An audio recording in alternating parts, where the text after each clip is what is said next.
FEMA released their strategic plan for 2018 through 2022. And the number one goal in that plan was to build a culture of preparedness. Well, how do you do that? And from that, I get two takeaways. One is how important disaster preparedness is to all phases of emergency management. And two, that we need to build it. That means that we're behind. We need to take action and we need to do something about it. But I believe, and I think others in here agree with me, that the way to build a culture of preparedness is to really focus on youth and focus on children, including you in this audience. So I want you to take a look at what is on the screen here and think about what these items might have in common. Now, some of you might be more familiar with these symbols than others, particularly if you were a student in the 70s, 80s, and 90s. These things should look familiar, right? But what I see here is I see very common symbols, things that we would say are part of our culture now. They're not out of the ordinary. I see health campaigns and safety campaigns. But really what it comes down to are these are three examples of successful public health campaigns that successfully targeted and then mobilized youth, harnessing the power of youth to make cultural change. So the first one you see on here is Smokey the Bear. Smokey the Bear was in our schools, he was in cartoons, he was in coloring books, so that we know that only you can prevent forest fires. We have seatbelts. It's one of the first safety lessons we learned as children today. And you might remember the Crash Test Dummy PSA campaign, where you could see the effects of a crash when you don't wear a seatbelt, but it was done so in a way that wasn't too graphic. And then, of course, the anti-smoking campaign. If you've taken a health class in the school, you've probably learned about the adverse effects of smoking on your health. And really, we made this a worldwide campaign in terms of we're not even targeting youth media anymore with smoking. You're not allowed to show someone smoking in TV shows or movies under a certain rating. So when we think about really changing culture, why should emergency preparedness be any different? We need to think about children, and we need to think about the systems and programs that are serving children, and we need to have a significant shift in thinking. So I think particularly for emergency management, we take kids for granted. Yes, we think of them as a vulnerable population, and that is true. Particularly for the youngest children, they have special and unique needs that need to be purposely planned for. So for example, babies need diapers, they might need cribs, they might need help evacuating a building, and that means you have to make a specific plan for that type of thing. But part of what makes kids unique is actually what makes them the most powerful. So kids love to learn. They love to share what they learned. That means that they can be really good at bringing home preparedness messages. Kids like to be part of the plan. They want to help. They want to do something. They want to be useful. That means that they can be good emergency actors. So when something happens, they can respond. And children can be safety advocates. And part of what makes them vulnerable actually makes them more compelling. When their safety is at risk, they want to do something about it, and we want to hear what they want to do about it. And children are a critical community link. So think about it. It's not just about preparing children themselves, but think of all the services and programs that touch children's lives, whether that's schools or hospitals or community organizations. When we think about preparing kids, if we can get all of those entities working together around kids, we're actually strengthening the fabric of the whole community. Children are a great mobilizer. So at Save the Children, we have a youth preparedness education program. It's called the Prep Rally, and it teaches kids in kindergarten through grades 5 basic preparedness skills so that they can share those with their families. But because of that, I'm frequently asked many questions of, why do we need this program? And I realize that there's many misconceptions out there about youth preparedness programming.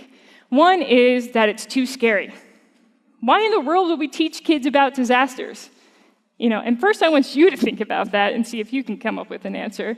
But what it comes down to is, yes, disasters are scary. It's normal to be scared in those situations.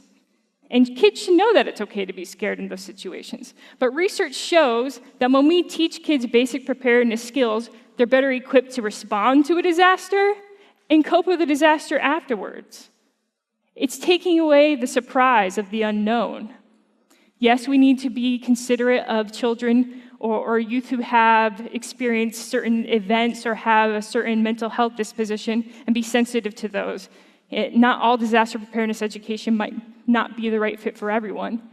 But again, when it comes down to it, facing the unknown without the guidance, without the reassurance that somebody's working to keep them safe, is ultimately more scary than not preparing in advance.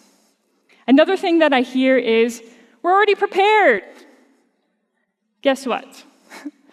Data shows that less than half of American families currently have an emergency plan. I would ask all of you to raise your hands if you have an emergency plan, but it actually turns out that that's actually probably an overreported number.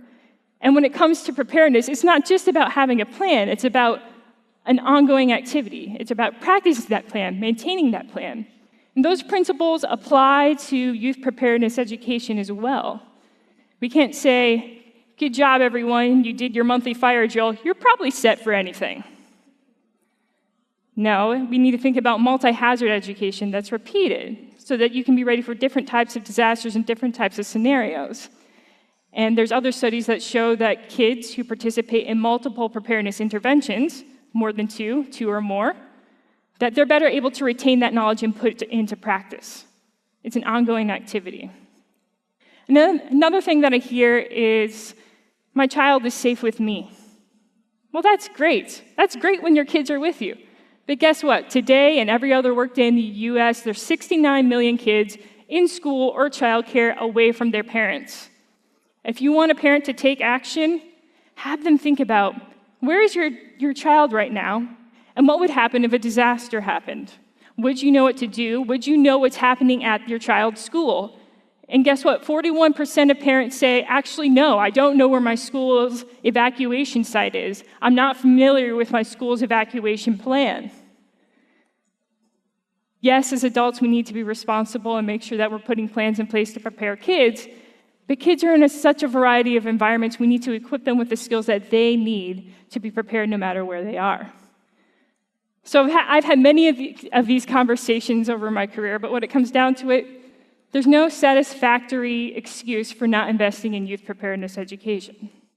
Going back to some of my key points, the first is that kids are really good at bringing home messages. They're great message bearers. And this is because kids love to learn. If you have a child yourself, or even if you have a little brother or a little sister, you know how excited they are to share with you every single detail of what happened that day. You know that they love to ask a lot of questions. So why not give them something that's really worth learning, really worth sharing about? And the good news is that families of kids who bring home just one preparedness resource are 75% more likely to have an emergency plan. If you remember, I just said that less than half of families currently have a plan. That's a huge rise. That's a huge difference.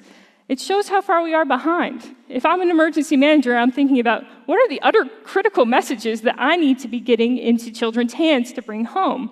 How do I use schools to bring home information about critical warning systems, for example? But some things that we do have to keep in mind when we're doing programming for youth preparedness. One is that we need to focus on safety. We don't need to use fear tactics to inspire children to action. But making sure that kids know that what we're doing so that we can have the skills to be safe, keep our families safe, and keep others safe. Another thing is that we need to link to learning. Kids are in so many programs already, in so many classrooms. If we can connect preparedness into what they're already learning, the more likely it is to be integrated into an ongoing curriculum and be a sustainable program. So think about how you connect preparedness to a science curriculum, a geography curriculum, or even a health curriculum about public health and how you stay safe. Always be reassuring. Yes, we're teaching kids preparedness skills so that they can take action, but when it comes down to it, they're still kids and we're adults and we're responsible for them. And they need to know that in case of an emergency, it's not up to them to save themselves. That there'll be caring adults like teachers or first responders working to keep them safe. It's that underlying message of reassurance that makes sure that kids can learn in feeling safe and feeling that they can do something about it. And lastly, have fun. How many of you think about having fun during emergency preparedness? Probably not. You probably have not experienced it. But the truth is, when you can make a preparedness activity fun, kids are more likely to retain it, and it's more likely to normalize the behavior so it doesn't seem so foreign when you have to take action.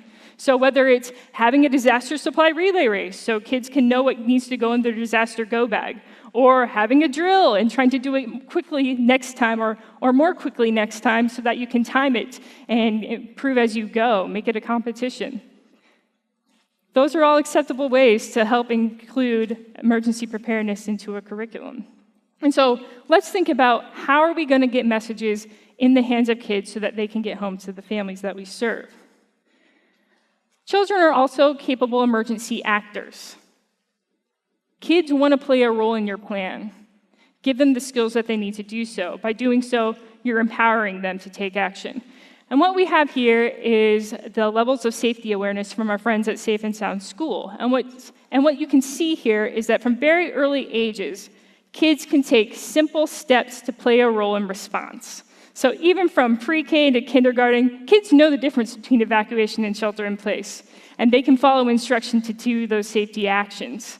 As you move up towards upper elementary school, kids can close doors, they can grab emergency supplies, they can turn off lights, they can move furniture. And of course, as you move up that continuum in middle school, high school, you can make more independent decisions, you can take more independent actions. And why is this so important? Think about where kids spend most of their time. They're in environments where they greatly outnumber their caregivers, where they greatly outnumber their teachers.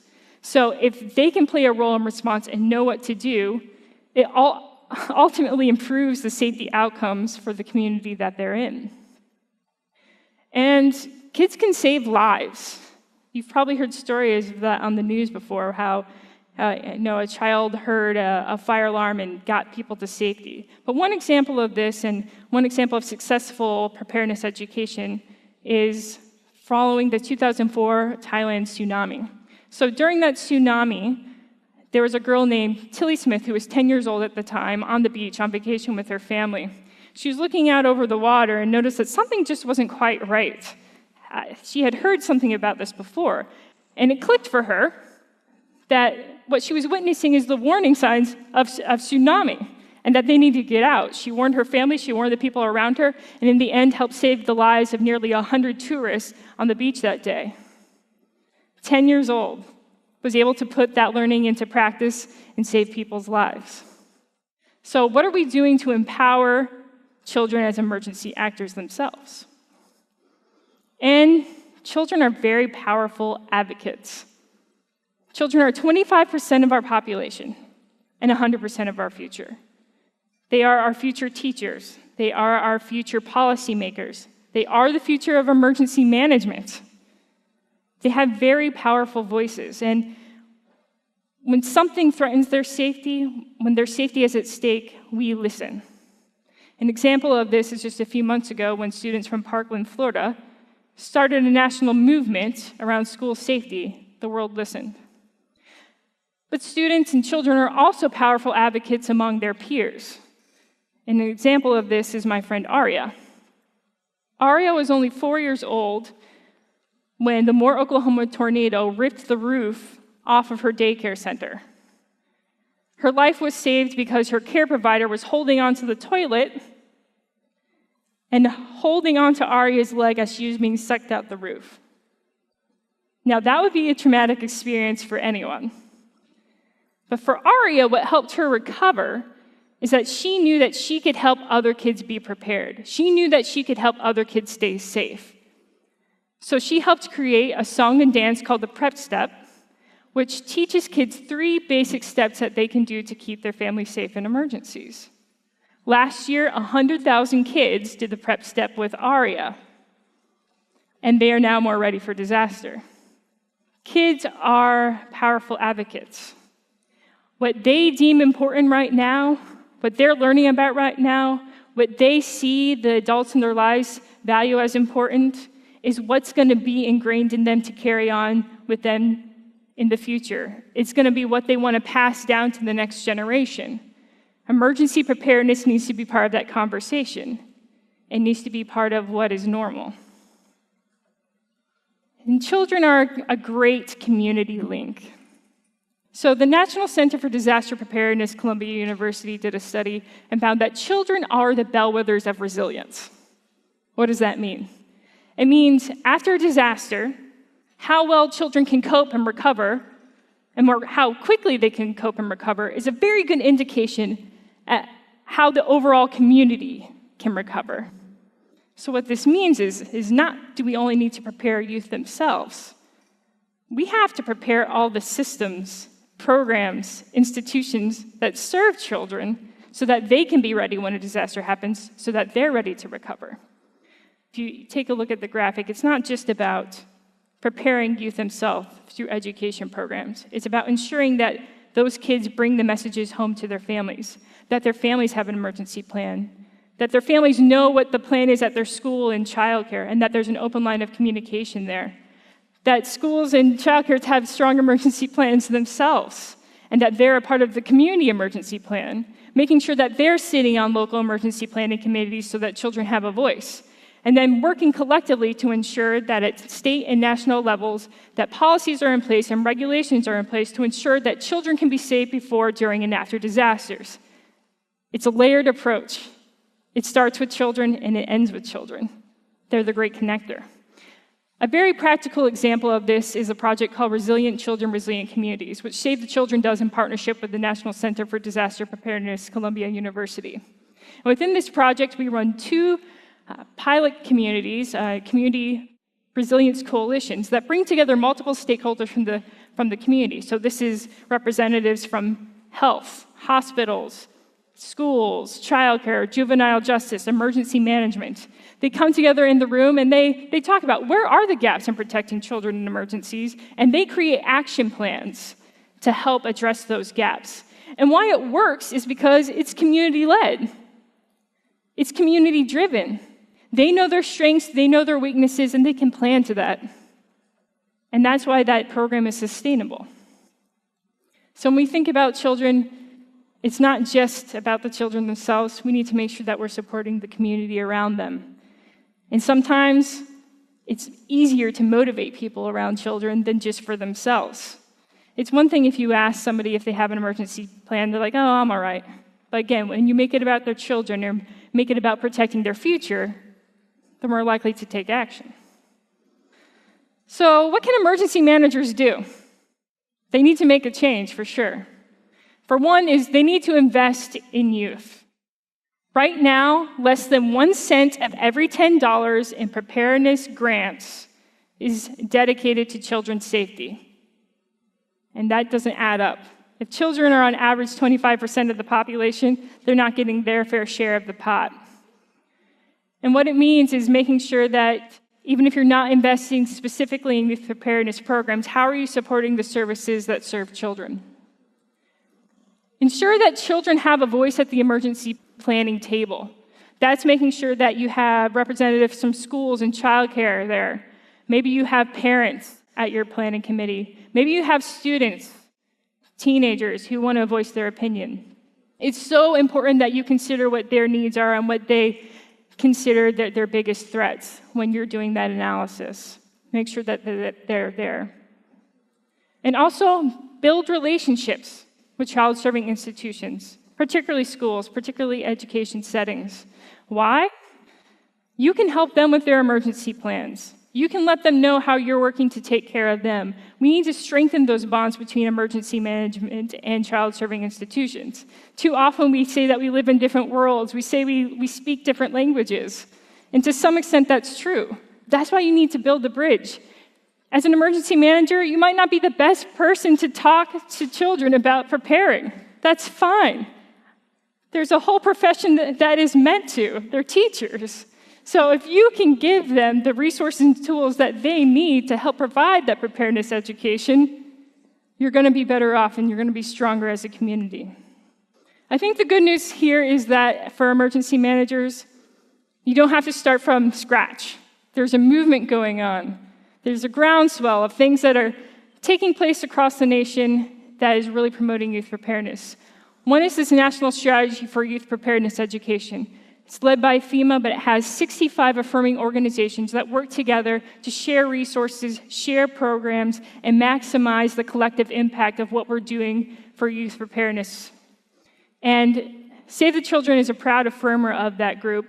And think about the organizations in your community who could either be a part of this strategy or benefit from the resources that are already available from these organizations. The second is the Youth Preparedness Council. Currently, there's a national-level Youth Preparedness Council of about a dozen teenagers who have been empowered to take a leadership in community preparedness programs. That is, they get to decide where they want to make a difference in their community, and they run the program. But now we're seeing models of this being used across different FEMA regions and in even some specific states. Again, there's a nice framework. There's nice ideas for youth projects that can be done. Use it. And, we've been talking about all the things that you can do in youth preparedness programs, but guess what? There's already a lot out there. You don't need to reinvent the wheel. A lot of these resources are free. They're accessible. Just a few examples: Save the Children's Prep Rally Program, American Red Cross Pillowcase Project, FEMA STEP Program, Mississippi State University's My PI program for middle school students. They're all out there, and there's even more. Take what you need, make sure it fits the needs of your community, but just because you don't have anything right now doesn't mean that you shouldn't go find one. You owe it to your community, and you owe it to the youth to make sure that you can provide them that resource. So, I just said a whole lot really quickly, and when it comes down to it, it's just the tip of the iceberg. We can do more for kids, and we can do more with kids. We have to prioritize children. We have to ensure that we plan purposefully to meet their needs, and we have to invest in them. Because youth is the future of emergency management, and youth is the foundation in building a culture of preparedness. Thank you.